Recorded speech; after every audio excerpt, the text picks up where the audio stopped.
Hey there, this is Dan Munch here with another edition of Edmonton Uncovered. We've only just been invited back to Meat Street Pies to try their fish and chips that's just been added to the menu. Let's go and give it a try.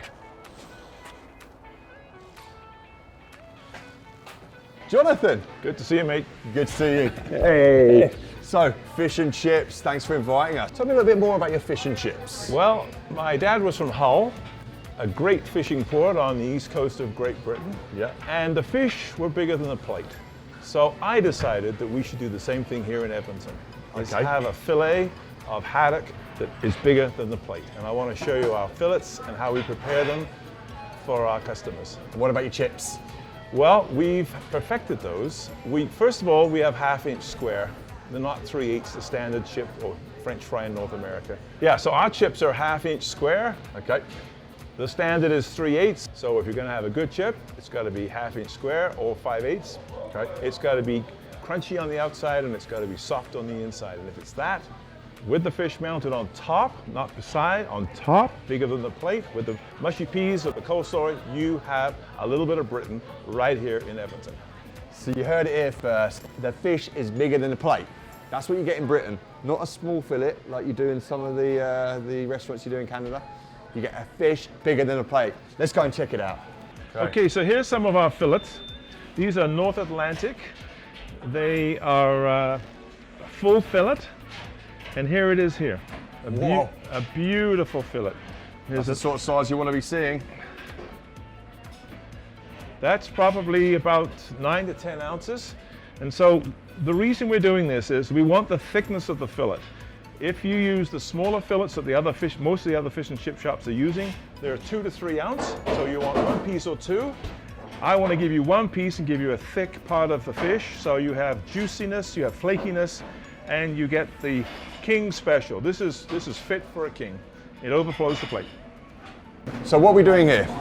Okay guys, here's our fish. Corey, our chef, is going to prepare this for us. He's going to dust it in some pre-seasoned flour. He's going to drop it into our batter, and we make batter in very small quantities using a local brewery, a craft brewery.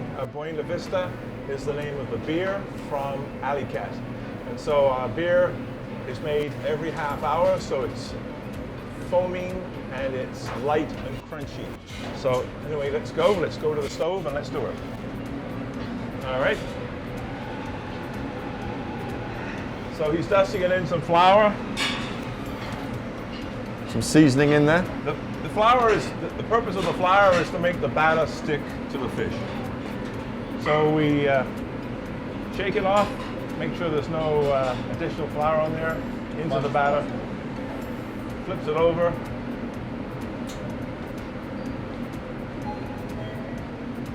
Just picks up one end and takes it to the fryer.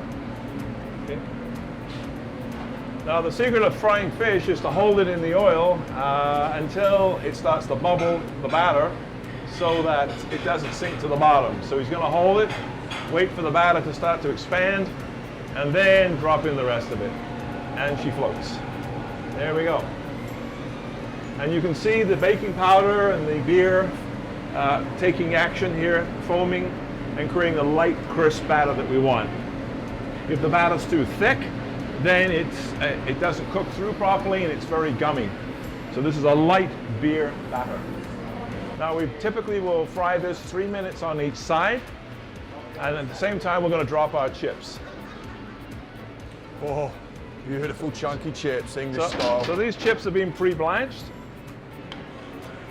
How long do you blanch them for, Jonathan? We blanch them for about 20 minutes in water so they don't get too greasy. And we fry them at about 375 for about 10-15 minutes. So these will come out. You see, what happens with this fry is that when you cook it in water, you lose the surface starch, you lose some of the sugars, and when you fry it, you get the little nobules at the end. All these little, when it breaks in half, these become crunchies, and you get a soft center and a crispy outside. We leave the skins on. I know it's not traditional British because it has a lot of flavor. And yes, it's not totally traditional, but we think it improves the quality of the chip. So that's why we do it. No complaints there. So we have a special fryer just for the fish because fish gives off an odor into the oil, and if you fry anything else in that fish, in that fryer, it'll taste the fish. So our chips and our wings and our other products are done over here, and our fish is done in a separate fryer. So if you look at the batter, it's got lots of little air pockets in there, which means that the baking powder has expanded and created, basically when you heat baking powder, like you do in a cake or in a batter, it gives off carbon dioxide, and that creates the lift in the batter. So if you have a fish and chip in a restaurant that doesn't have a aerated batter, it means that the baking powder is burnt out. So that's why we make us every half hour, is that the baking powder will burn out if the batter gets warm. So will the gas from the beer. So the fish is ready. It's going to be drained on this little dashboard here. And look, there's the chips. Woo. See all the crunchies on there? They're beautiful. Just absolutely beautiful. A work of art there, Jonathan. So let's bring the plate over. A little bit of salt.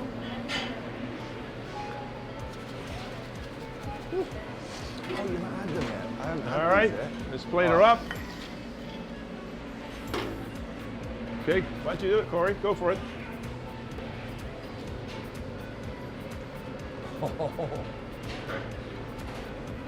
Now that's fish and chips. Now we can add a few mushy peas as a little bit of a garnish, or we could put coleslaw on there. So this is a Gordon Ramsay inspiration, which is peas, onions, a little bit of hot pepper. The onions bring sweetness to the peas because you saute them first. It's in butter, and then you add the peas that are cooked, and you present it. There's a few little red specks in there, which is red peppers. Amazing. There it is, Canada's finest fish and chips. Well, I think there's one more thing to do. Eat it. Let's go taste it. Jonathan, deconstruct the fish and chip for us. All right, so let's just check out the center of this piece of fish. Okay, and you can hear the crunch of that batter. And let's just have a look and see. Yeah. Thin, crispy, and moist. You can see in the middle of that. And so the nice part about getting a fillet this size is that you get some thickness in the middle. And look how moist that is. You just see the shine on the flakes of that and how thin the batter is. No, it's cooked to perfection. I've been looking forward to this, that's for sure. Okay, let me dive in. So, just the batter, just perfect sound when cutting into it. Yeah. So here we go, ready for the pie hole. You see, the smaller fillets are going to lose a lot of moisture through the cooking because they're very thin and they evaporate. When you have a thicker fillet, you see how much moisture is hanging on there? It's amazing.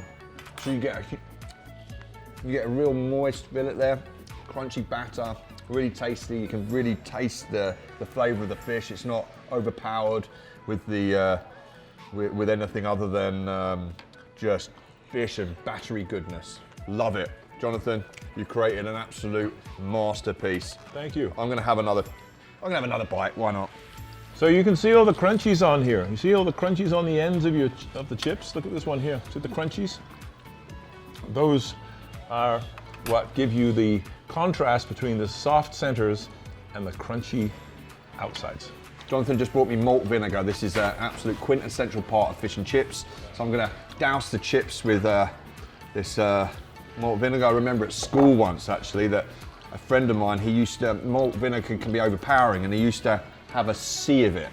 And that wasn't so good, but a nice sprinkling of malt vinegar and you get the perfect chip. A little bit of salt as Jonathan put on when he prepared the chips. And Good. definitely, if you want fish and chips, authentic English style fish and chips, you don't need to go to England to get it. You can go to Meat Street Pies and Jonathan will cook you up an amazing fillet. Where's your restaurant located and where do we find you on social media, Jonathan? We're located at 800 Broadmoor, just off Baseline in Sherwood Park. So we're open 7 days a week. You can find our hours of open and our menu on meatstreetpies.com.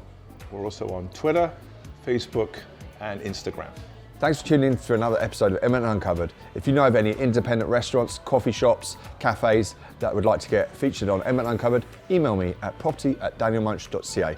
While I sit here and let my food digest, I might have a little nap, and I will see you on the next edition. Speak to you soon. Bye for now.